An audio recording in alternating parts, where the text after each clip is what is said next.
Mas eu quero.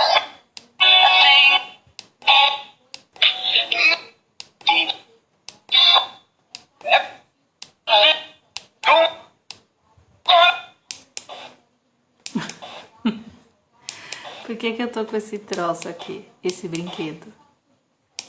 Se você tem filhos,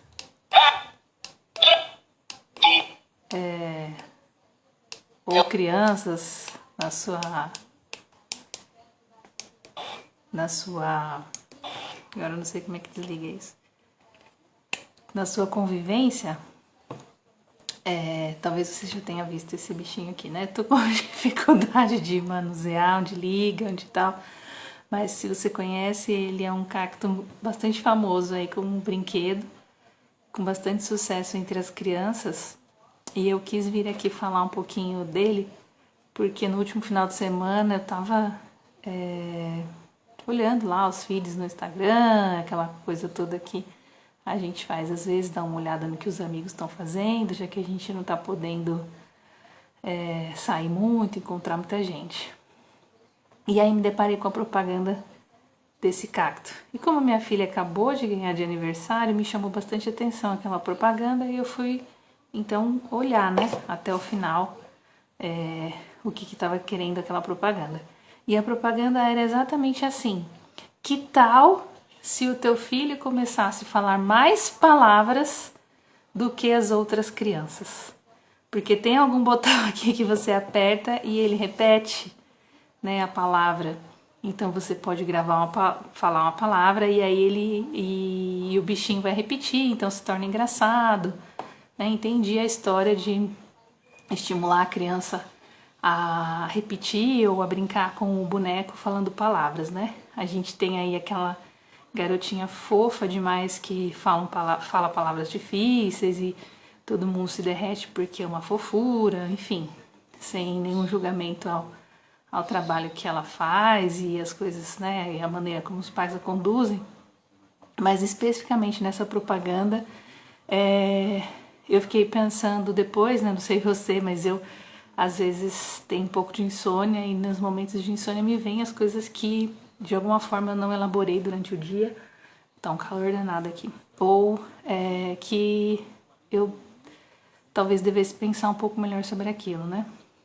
E aí, como o que eu sempre falo aqui nos meus conteúdos sobre cuidar e acolher de forma integral e compassiva, das melhores maneiras da gente exercer a nossa comunicação em relação com as pessoas que são importantes pra gente ou que estão no nosso cotidiano de alguma forma, eu pensei nisso, né, que é algo tão recorrente, que é a maneira como a gente faz. E a criança que aparecia no vídeo era uma criança bem pequena, um aninho e pouco, falando as primeiras palavrinhas.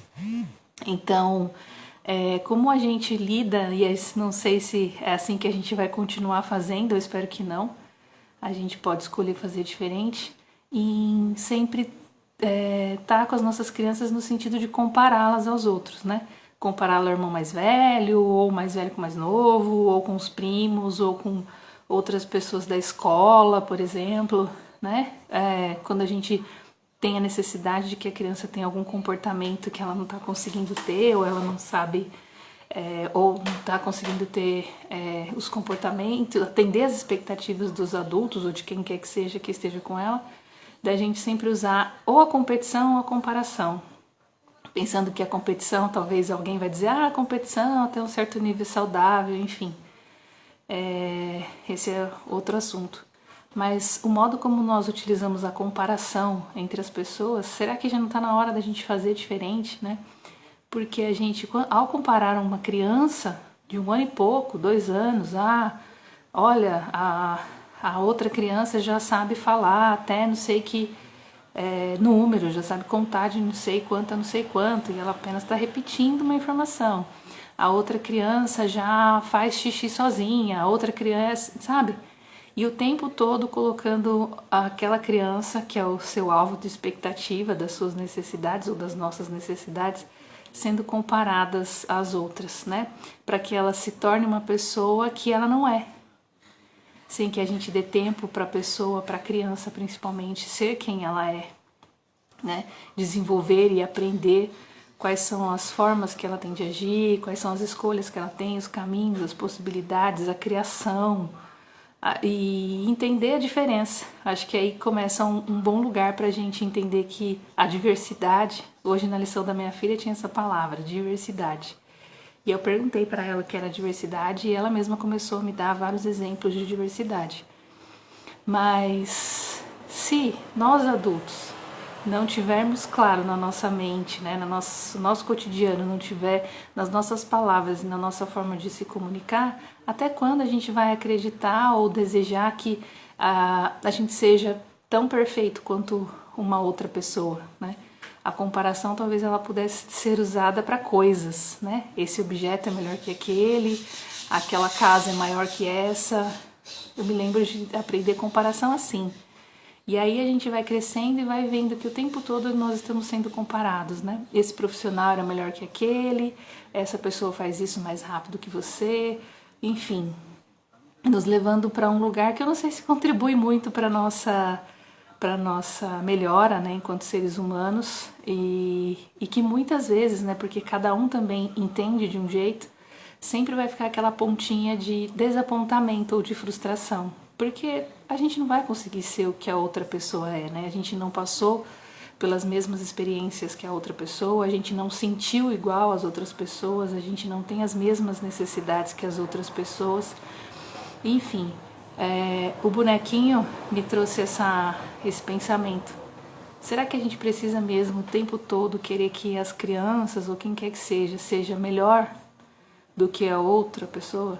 Que tenha comportamentos iguais aos de outra pessoa? Será que a gente não pode aproveitar o que cada um de nós temos de diferente? Será que com tão pouca idade a gente já precisa estimular que a criança seja melhor do que alguém, que ela faça coisas mais rápido, ela seja melhor, ela tenha a melhor leitura? Eu me lembro dos atendimentos, normalmente as mães tinham muita ansiedade para que o filho saísse das fraldas, né?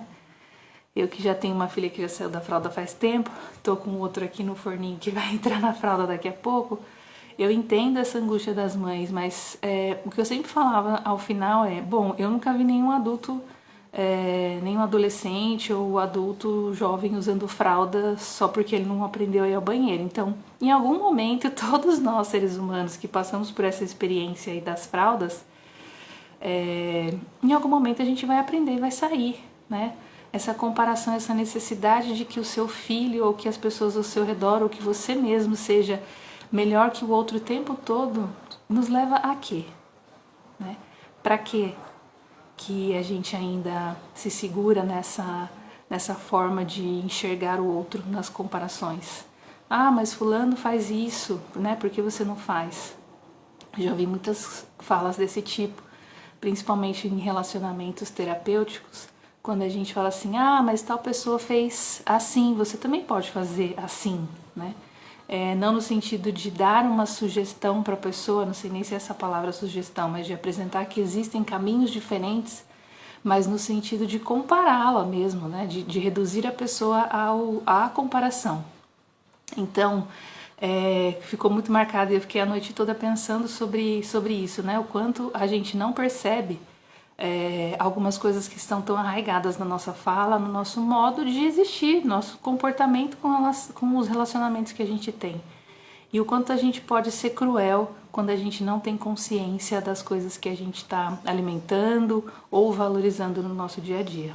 Então, a minha filha fez uma festa com esse brinquedo, ela adorou, já fez videochamada para os avós, enfim, é muito divertido mesmo. Mas será que a função de um brinquedo também é fazer com que a criança aprenda palavras mais rápido do que a criança do vizinho? Fazer com que a criança, no momento de brincadeira, já tenha essa pressão, vamos dizer assim, essa cobrança para que ela seja diferente do que ela realmente é, ou para talvez não ter nem oportunidade de saber quem ela é, né? Em tantos atendimentos terapêuticos e discussões de caso e consultorias com profissionais, eu percebo essa dificuldade, né? Quem realmente eu sou? Quais são os meus reais valores, né? O que é meu? O que eu defendo? O que é importante para mim? Quais são as minhas prioridades? Isso tudo muito embolado, muito confuso, porque a gente não aprendeu. Enquanto criança a gente aprendeu que até na hora de brincar a gente estava concorrendo, competindo ou sendo comparado com outras pessoas, sem a oportunidade de ser quem é, sem a oportunidade de escolher os caminhos que quer e sem a oportunidade de criar, né? E o quanto a criação, a liberdade para você criar, para a criança criar, para ela se expressar de diversas formas, é importante para o desenvolvimento. A gente depois quer adultos que tenham respostas rápidas e ágeis vamos dizer assim, né? Não gosto de usar muito essa palavra, bem-sucedidas na vida, mas enquanto ela foi criança, ela tinha que estar num padrão, ela tinha que, com tantos anos, fazer isso, com tantos fazer aquilo, com tantos, né? Não estou dizendo que as escolas e as formas, né? Vamos dizer assim, os limites e o que vai dando um contorno para o desenvolvimento, eles não sejam importantes, eles são importantes, mas eles não podem ser a única forma da gente olhar para o desenvolvimento de uma criança e nem mesmo para a nossa expressão, né? E muitas vezes nós ficamos presos nessas caixinhas, nesses enquadramentos e a gente nem percebe que a nossa fala diminui o outro, que a nossa fala é preconceituosa em relação a algo ou alguém, enfim, a gente só vai vivendo baseado naqueles padrões que nós aprendemos sem ter muita consciência daquilo que a gente está fazendo. Então eu vim aqui só para falar desse brinquedo que eu não estava aqui conseguindo me organizar com ele para ver se ele consegue repetir alguma coisa que eu estou falando, mas tem algum mecanismo aqui muito complexo que eu não estou conseguindo fazer ele repetir o que eu digo. Mas para a gente pensar sobre isso, né? As nossas escolhas diárias com relação às pessoas com quem a gente lida no cotidiano, com quem a gente conversa, com quem a gente se propõe a ajudar. Como profissional de saúde, com certeza já devo ter feito comparações, muitas. Paciente X, olha, faz tudo certinho, toma insulina, olha como tá boa a vida dele, né? Mas sem considerar que ele tem uma história diferente que a história do outro, sem considerar que ele tem vivências diferentes, sem considerar que ele tem às vezes até instruções diferentes que a do outro e sem, principalmente, né, prestar atenção naquilo que aquela pessoa que está na nossa frente tem a contribuir consigo mesma, né? E se tiver que existir uma comparação, que seja uma comparação com a gente mesmo. Quem eu fui no passado, as coisas que eu acreditei e defendi de forma inconsciente ou de forma repetitiva, padronizada, e quem eu escolho ser hoje, né? Uma pessoa consciente das falas, dos comportamentos, das escolhas, enfim. Acho que a gente pode evoluir nesse sentido para que a gente torne a vida de todos enriquecedora, porque quando a gente está competindo cegamente, né? Quando a gente quer ser melhor do que o outro e não melhor do que você mesmo, né? Num dia anterior ou em algum outro momento da sua vida, que lugar é esse que a gente ocupa? Para que isso? Né? Para que o outro seja diminuído e que eu cresça, isso não enriquece a vida de ninguém. A gente vê as crises todas mundiais. Se a gente for falar de história, então aqui é outro capítulo da história, mas o quanto a gente deseja ser quem a gente não é, o quanto a gente também vive cegamente os modelos que a gente aprendeu, isso vai refletir na nossa saúde, né? Eu falo bastante do nosso autocuidado, da saúde mental, mas daquelas pessoas que a gente cuida também, para que a gente esteja no espaço da consciência do que a gente está falando, do que a gente está repetindo, para que a vida de todos seja enriquecedora. Boa tarde. Vamos dar tchau? Consegue? Vamos ver se eu consigo fazer. Dar tchau.